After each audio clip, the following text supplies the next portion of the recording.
Some houses don't creak when you walk through them. They don't groan in the wind.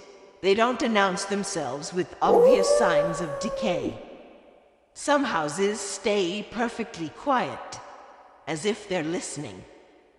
At the end of a narrow, forgotten road, one that hadn't been repaved in decades, stood a house hidden behind twisted black oak trees. Their branches bent inward over the road, forming a canopy so thick that even moonlight struggled to pass through.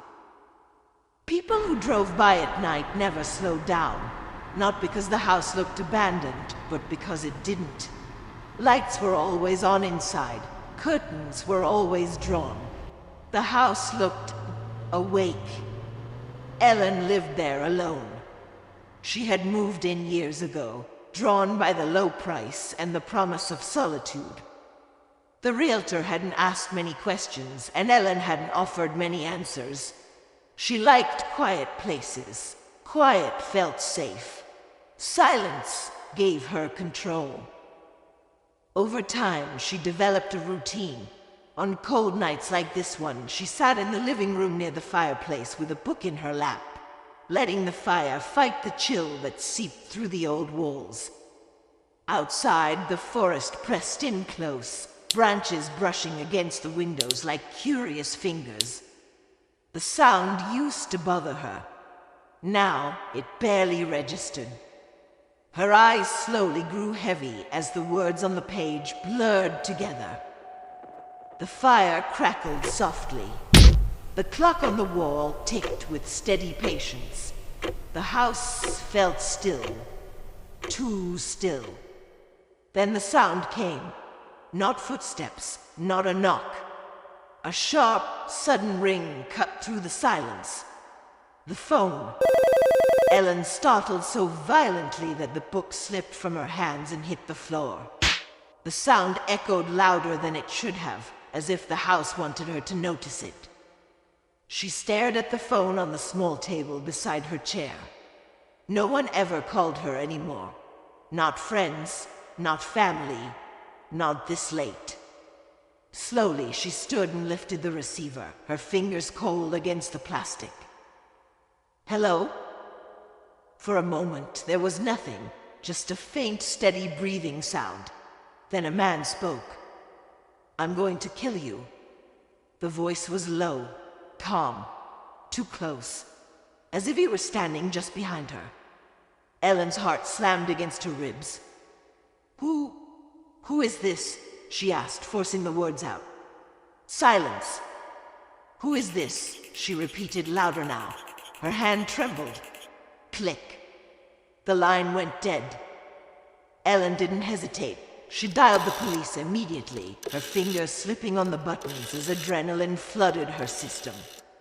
She explained everything in rushed fragments. The call, the threat, the voice. The operator told her to stay calm while the call was traced. Seconds passed. Each one felt heavier than the last. Finally, the officer spoke again. Mom, the call is coming from inside your house. Her stomach dropped. That doesn't make sense, Ellen said. I'm alone. He probably broke in, the officer replied. The word broke echoed in her mind as she scanned the dark corners of the room. Then the officer paused. And there's something else. Yes, Ellen whispered. I'm not actually a police officer. Her breath caught in her throat. You're not? No, the voice said calmly. I'm the man who called you earlier. I never hung up. But I heard a click, Ellen said. The man chuckled softly, then made the sound with his mouth. Like that? Fear crawled up Ellen's spine. So, you're really inside my house? She asked. Yes. Where? The man's breathing grew heavier. I like your hair. Ellen raised a hand to her head. You can see me? Yes. Her pulse pounded. What am I wearing? There was a pause. A blouse from Banana Republic and a skirt. and Taylor laughed. Her legs felt weak. That means you're really here. I can also see something else, the man said. What? Ellen whispered. There's someone behind you. Slowly, Ellen turned. Near the couch, hovering inches above the floor, was a translucent figure. A child, a little boy holding a faded kite. Oh my God, Ellen breathed. I knew this place was haunted. The boy smiled. Play with me, he whispered. The air grew cold. The man on the phone panicked, his voice cracking as he demanded to be put on speaker. Ellen complied, her hands shaking. We don't want to play with you, the man shouted. Just go away. The boy tilted his head. This is my house, he said softly. Why are you all here? Before anyone could answer, the doorbell rang. Ellen jumped. She walked to the door and opened it. A massive man stood there, clothes torn and stained, a machete hidden poorly behind his back. My car broke down, he said. Mind if I charge my phone? No, Ellen said, trying to close the door. He forced his way inside. I do. The room filled with tension. Killers revealed themselves. A ghost drifted closer. A house watched silently. The doorbell rang again. This time there was only a box on the porch. Inside was a clown doll. Its smile was wrong. Ellen pulled the string. The clown sang. The lights went out. Screams filled the darkness. Then silence. When the lights returned, Ellen was still standing. The others were shaken, broken, or gone. One by one, they fled. The ghost faded into the wall. The drifter walked into the night.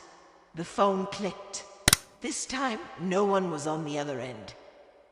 The house fell quiet again, listening, waiting, ready to whisper once more. But the silence didn't feel empty. It felt crowded. Ellen stood in the center of the room, her breath shallow, her ears ringing from the sudden absence of sound. The fire had gone out. The clock on the wall had stopped ticking. Even the house itself seemed to be holding its breath. She waited for something to happen. Nothing did. Slowly, she lowered herself onto the couch, her legs weak beneath her. Her hands were trembling now, not from fear alone, but from the delayed realization that she was still alive. Alone again. Or so it seemed. The house did not return to the quiet she remembered.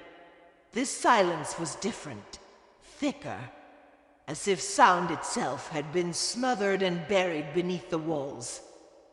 Ellen noticed it first in the corners of the room. They seemed darker than before, not shadowed, occupied. She stood and turned in a slow circle, scanning the space. The furniture was where it had always been. The walls were the same. But something about the room felt rearranged, as if it had subtly shifted while the lights were out. She took a step toward the hallway. The floor creaked beneath her foot. The sound echoed far longer than it should have, stretching down the corridor, bending unnaturally until it no longer sounded like a footstep at all. It sounded like a whisper trying to imitate one. Ellen froze. "Hello?" she called out, her voice thin. The house answered with silence. She moved again, slower this time, each step deliberate. The hallway felt narrower than she remembered, the walls closer, pressing inward. Family photographs lined the walls, except she didn't remember hanging them. She stopped in front of one. It showed the house from the outside, at night, a single light glowing in the upstairs window. She leaned closer.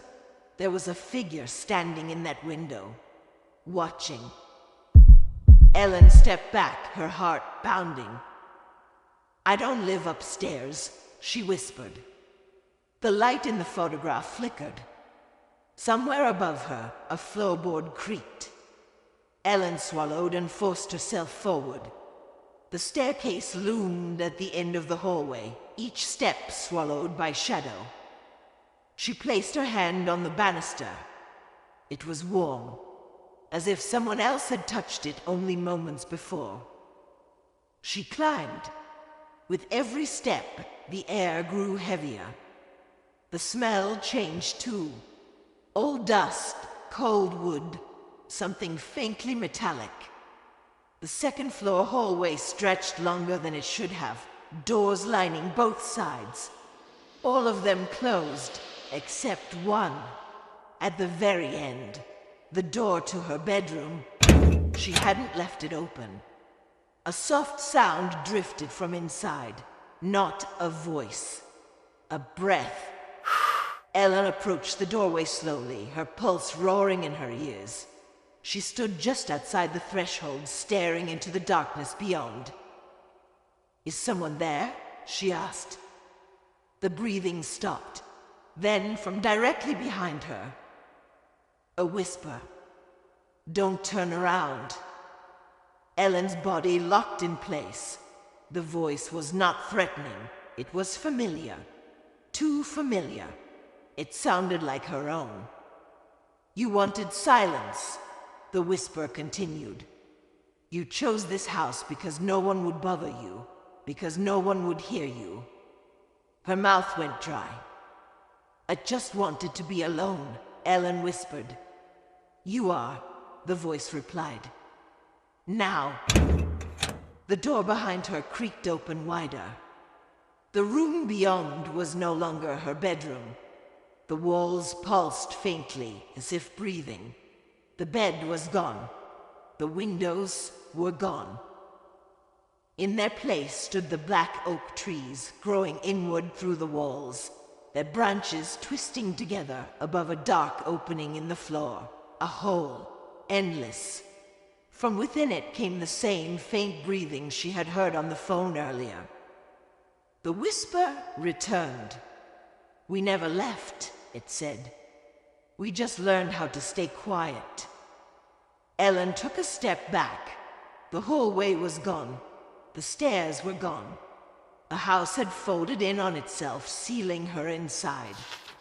The light above flickered once, then went out. In the darkness, the phone rang. Ellen didn't answer it. She already knew what it would say. Somewhere deep within the walls, the house listened, and it whispered back.